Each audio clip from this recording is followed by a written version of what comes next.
Deməli, dostlar, mən bu günlərim xəyanət mövzusundan danışmaq istəyirəm. Seanslarda da ən çox işlədiyim mövzulardan biridir. Son dövrlər sosial şəbəkədə də görürəm ki, belə xəyanət bağışlanmamalıdır. Bağışlayan xəyanəti qüursuzdur və yaxud da bağışlamalıdır kimi belə fikirlər yayılır. Biz birinci xəyanət mövzusunda bağışlayıb bağışlamamaqdan öncə münasibətlər içərisində düşünürəm ki, baxmalıyıq ki, mən bu münasibətdə hardayam, münasibətin hansı istiqamətindəyəm. Yəni rolumuzu anlamalıyıq, rolumuzu tanımalıyıq. Orda qurban rolundasanmı, xilaskarsanmı, ana rolundasanmı? Birinci biz bu rolumuzu qadın olaraq, mən qadınları nəzərdə tuturam. Əslində kişilər də var. Yəni kişilər də xəyanətə məruz qalır. Belə bir yanlış inanc var ki, yəni sanki bütün xəyanəti ancaq kişilər eləyir, amma yəni xəyanətin cinsi yoxdur. Hər iki cinsə xəyanət məxsusdur. Sadəcə bizim cəmiyyətdə qadınların xəyanəti belə aşkarlaması, bəlirləməsi, göstərilməsi çox əxlaq kriteriyalarına uyğun deyil deyə, yəni bunu gizlədirik də.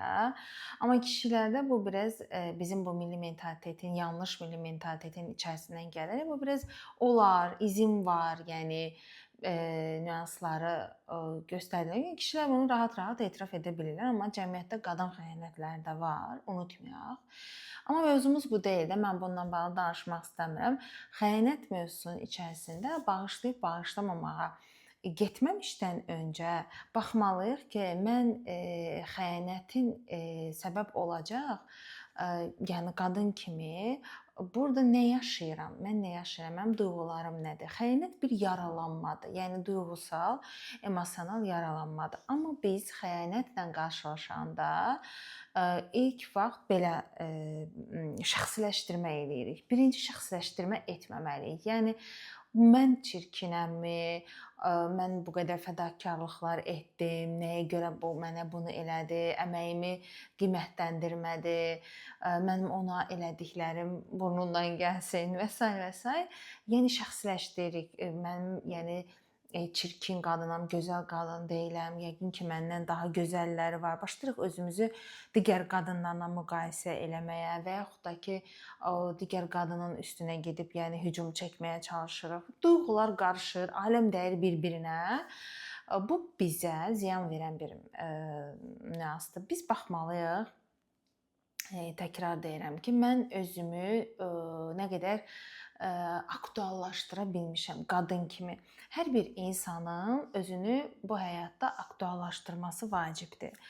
Aktuallaşdırması sadəcə iş xanımı olub, pul qazanım və özüm sözümü deyim, ayaqlarım üzərində durum və mənə xəyanət eləməsin də deyil də partnyorun xəyanət etməsinin altında bir çox dinamikalar var.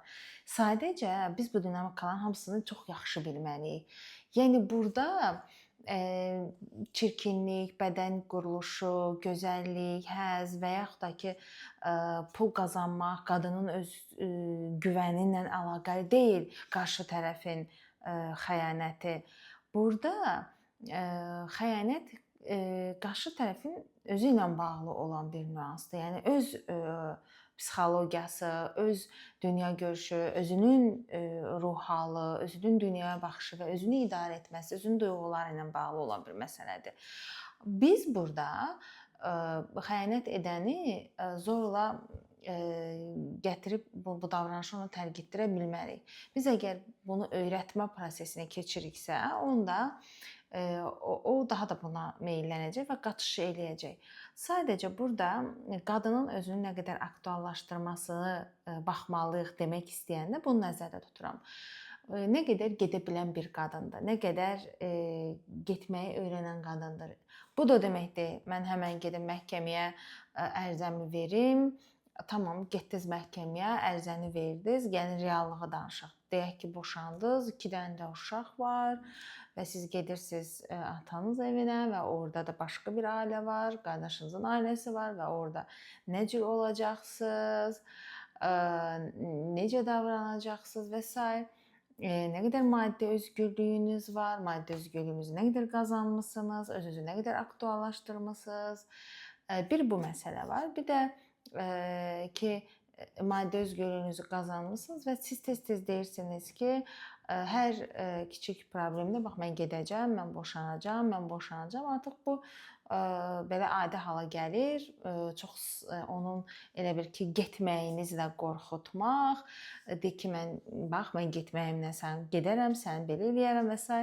Bunlar da münasibətə çox ziyan verən bir münasibətdir. Yəni siz gedəcəksinizsə, gedə biləcək bir potensialınız varsa zaten o sözü deməzsiniz və sizin o potensialınızı görən bir adam xəyanət edərkən bunu 2 dəfə düşünür və 3 dəfə düşünür ki, yəni mən bunu eləsəm sizi itirəcəm. Yəni və sizi itirməklə nələri itirəcək? Baxın, bir adam sizi itirməklə nələri itirəcək? Bir kişi, bir qadın partnyoru itirməklə nələri itirəcək? Ona baxmalıdır. Siz baxmalısınız ki, qarşı tərəf sizi itirərsə nə itirəcək? Nə itirəcək? Uşaq bunu başqa qadın da verə bilər. Maddiyyat bunu özü qazanırsa, yəni seks desək, yəni bu digər qadın da verə bilər, amma nə itirə bilər sizi itirərkən? Yəni bunu gözə alırmı? Çünki qarşı tərəf ağılsız deyildir və sizi itirmək dediyim, bu dillə elənəcək bir şey deyil. Mən bunları sənə eləyərəm, bunları gedərəm, boşanaram və mənsiz qalsa sənin yeməyini kim bişirəcək, ütünü kim ütüləyəcək? Bu da deyil, yəni. Ona görə orada sizin özünüzə sual verin. Bunu ancaq özünüz tapa bilərsiniz. Heç kim deyə bilməz. Qarşı tərəf sizi itirərsə nə itirəcək? Baxın, siz əgər qarşı tərəfi itirməkdən qorxursunuzsa, deyək ki, partnyorunuzu itirməkdən qorxursunuz da, nəyə görə qorxursunuz partnyorunuzu itirməkdən? Onun hansı xüsusiyyətlərinə görə qorxursunuz? Ki, yəni ailəni saxlamağa çalışırsınız. İstəyirsiniz ki, uşaqlarınızın atası o da olsun, o olsun, davam eləsin, ailə olsun. Onun hansı xüsusiyyətlərini itirməkdən qorxursunuzsa, dönüb özünüzə də baxmalısınız ki, bəs onda partnyorum məni itirməkdən nələrdən qorxacaq və hansı xüsusiyyətlərimə görə qorxacaq. Bu nüansları münasibət içərisində özümüzdə formalaşdırmalıyıq. Yəni bağışlamaq, bağışlamamaq, mən gedim ərizəni verim, həmən boşuyum. Bunlar sonranın məsələləridir. Bir münasibət içərisində biz özümüzü qadın kimi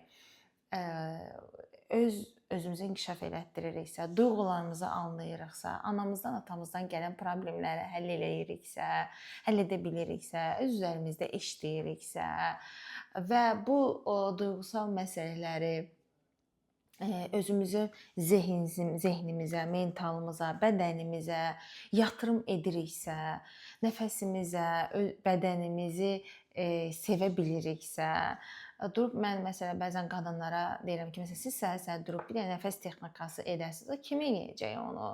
Və yaxud da idman eləyirsiniz. Yox, mən vaxtım yoxdur ona. Amma yəni yarım saat bir dənə YouTube-da qoyub bunu da eləyə bilərsiniz. Və yaxud da ki, bir dənə yazı versən, psixoloji bir yazı versən, deyirsən ki, məsələn bu çalışmanı et, onu kim edəcək? Bunları eləmədiyiniz müddətcə heç kim gəlib sizi dəyişdirməyəcək. Yəni siz öz psixologiyanız, öz fiziologiyanız üzərinizdə işləyib özünüzə əmək vermədən qarşı cinsdən fövqəladə bir şeylər tələb eləmək çox haqsızlıqdır. Həm özünüzə qarşı, həm qarşı tərəfə haqsızlıqdır. Pardon, yəni sizə bunu niyə etməlidirlər? Yəni sizə niyə bunu verməlidirlər? Siz qarşı cinsin şalvarını ütüləyirsiniz ona görə. Siz yemək bişirirsiniz, çox dadlı yeməklər bişirirsiniz, növbənöv keklər bişirirsiniz ona görə. Yoxsa uşaq doğurursunuz ona görə. Yəni bunların heç birini nə görə, yəni siz qiymətləndirilməyəcəksiniz. Çox üzgünəm. Amma bunları tamam, bunlar da önəmlidir ailədə. Bunlar da önəmlidir. Bunlar bir gəlin belə danışaq, qarşı cinsə bunları bir baxıcı da, bir qulluqçu da eləyə bilər. Gəlin belə danışaq. O zaman siz əgər deyirsinizsə ki, mən qulluqçu deyiləm, yəni bir qadının, necə ki biz deyirik ki, biz tələb eləyirik qarşı cinsdən ki, bir kişinin sadəcə vəzifəsi pul qazanmaq deyil, düzdür? Biz bunu tələb eləyirik. O zaman bir qadının da sadəcə vəzifəsi uşaq doğmaq və ev baxmaq və kişini qurtarmaq deyil. Yəni kişiyə fədakarlıqlar deyildi. Ona görə burada xəyanət mövzusunu toparlayarıqsa, xəyanət mövzusunda birinci buna baxmalıyıq ki, mən bu münasibət içərisində özümü həyatımın mərkəzinə qoymuşammı?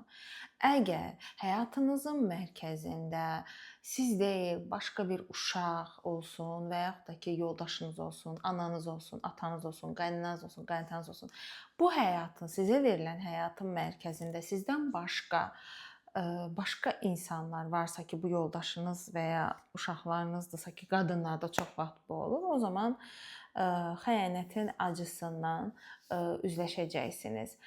Xəyanət sadəcə fizioloji bir proses deyildir. Xəyanət bir insanın özünün özünə elədiyi mənəvi və ruhsal xəyanətinin yansımasıdır. Belə baxacaqsınız. Əgər sizə xəyanət olunursa, siz xəyanətlə üzləşirsinizsə, dönüb ilk dəfə bu sual verəcək. Mən harda özümə xəyanət elədim? Mən harda özümə xəyanət edirəm? Harda özümə xəyanət edirəm?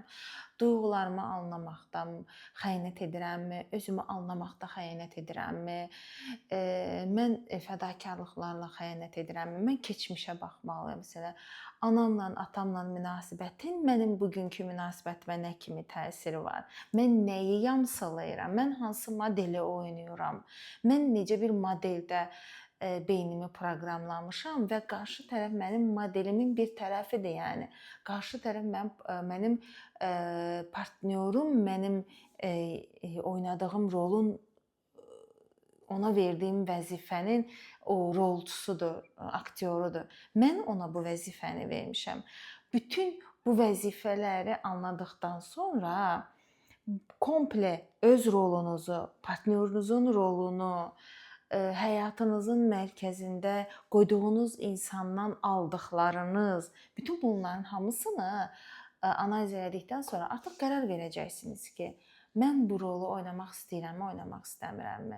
Mən bu oyunu davam etdirmək istəyirəmmi, istəmirəm. İkinci mərhələdə siz bu oyunu davam etdirmək istəmədikdən sonra, siz bu oyunu oynamadıqdan sonra partnyorun davranışları dəyişə də bilər, düşə də bilər.